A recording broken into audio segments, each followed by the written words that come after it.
Over to the SMS comp this week, and we have the 6-2 Pokebombs taking on the 5-3 Flying Fortress. I think this could actually be the main course and be the match of the round. It's going to be a good one, this one.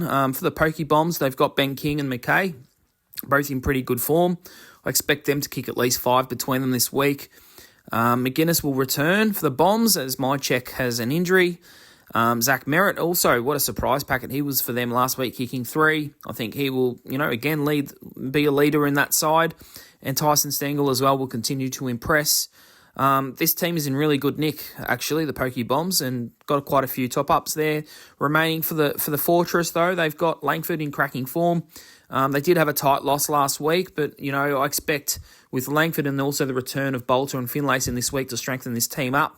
Kel Shadir as well is also a new recruit to the side. And really, for me, I probably would have tipped Flying Fortress, but because of Waterman missing this week with concussion, I'm going to go with the Bombs by 14 points. Our second game is the Bamboozled Asians, who are 6-2, taking on the 1-6 Wobbly Kickers.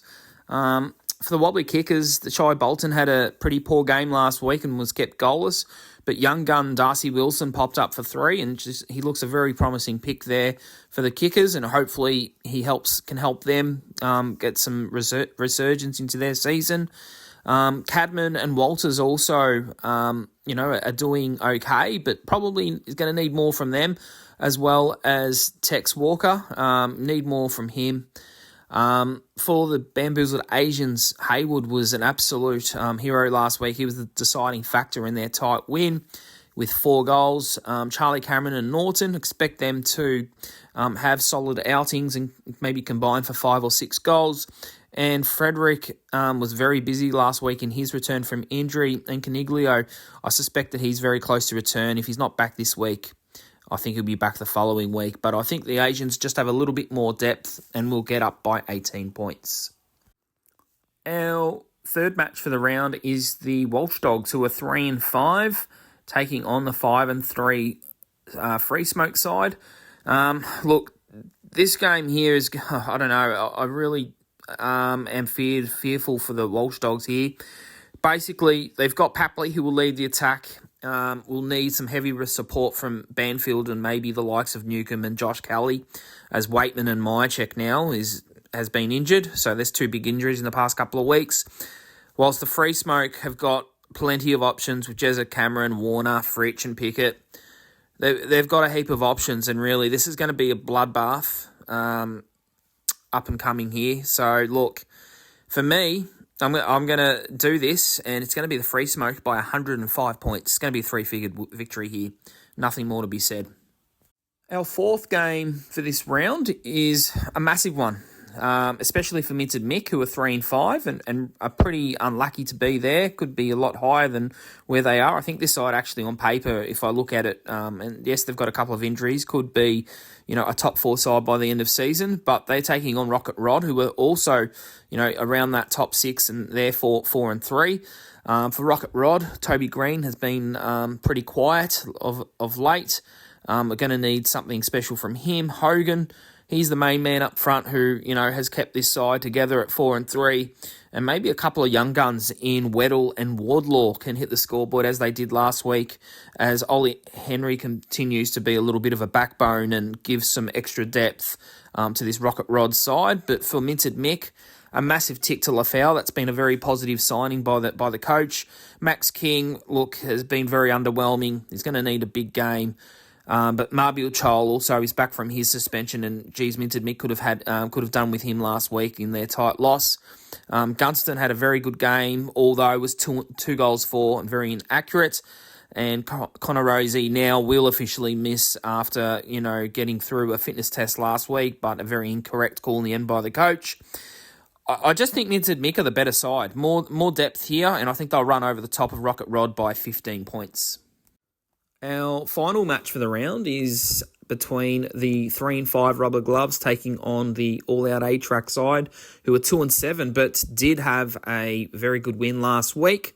in what was a do-or-die clash. And I do suspect, though, the next maybe 3, 4, 5 games are going to be all do-or-die games for A-Track. They can't really drop a game for a while now. And looking at the A-Track side, we'll look at their side. And, look, they're going to need someone like Stringer, who's due for a big one. Ginnivan, also, going to need some multiples from him. And young Windsor at Melbourne has been a very promising pick, kicking goals of late. And Bailey Humphrey should also return to injury.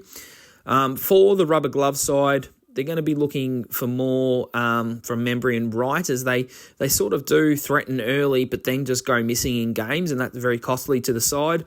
Although they were good enough to get the win last week, they've got a couple of good young players like Ollie Dempsey, who looks very promising. And the side will also get back Riley West from his suspension, and Josh Tracy has been a very good pick.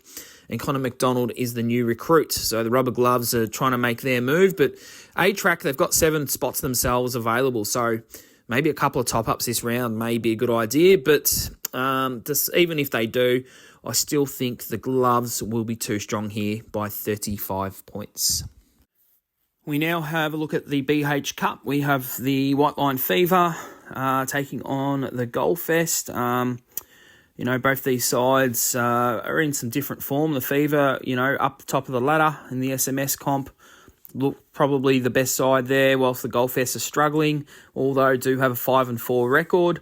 For the Fever, they've got, Charlie Curnow in some pretty good form, kicking multiples every single game. Amos again and Jamara Ugelhagen are 2 as well very important players, and Turner's one to have a look at as he's been added on recently. For the Goldfest, as well for the Fever, it should be noted that McCarthy, and they've lost him for the season, and Brown's been suspended for 3 weeks. But for the Goldfest, they will regain Chol, but really need more from Toby Green to have any chance in this one, because there's just too much reliance on Logan McDonald. So really for me, it'd just be, I think, a pretty comfortable Fever win. I would have said probably 10 goals if they had McCarthy and Brown, but we're going to go for about 32 points this week. Let's have a look now at who's best with the Fest at the completion of round 8. At number 5, we have a new player in the top 5, and that's big Josh Tracy. Again, another player that the Bulls has found, and I also think it's the rubber gloves that has got Tracy as well, so he was important in their victory last week. He's at number 5. At number 4, we have Ben King, who has gone up a spot, kicked another 3 goals last week, and essentially got his Donna's Good a very important win against a Doctor's Vengeance side. At number 3, we will stick with Jesse Hogan, who has been very consistent, kicked another couple of goals last week. Number 2, we'll also stick with Charlie Curnow. Again, kicked a couple of goals. It wasn't as prolific as he's been in other weeks, but, he's a very good selection at number 2 and has the opportunity to go at number 1, because Jake Waterman, who is at number 1 and had another nice game last week with 2, will miss this week with his concussion. And really, he should have kicked another goal, but Jamie Cripps was very costly in a reversal. It was Nick Martin that he gave that free kick against, and it was at a really important time of the game, and it really could have gotten West Coast within a kick, and basically Essendon went down the end and kicked the goal.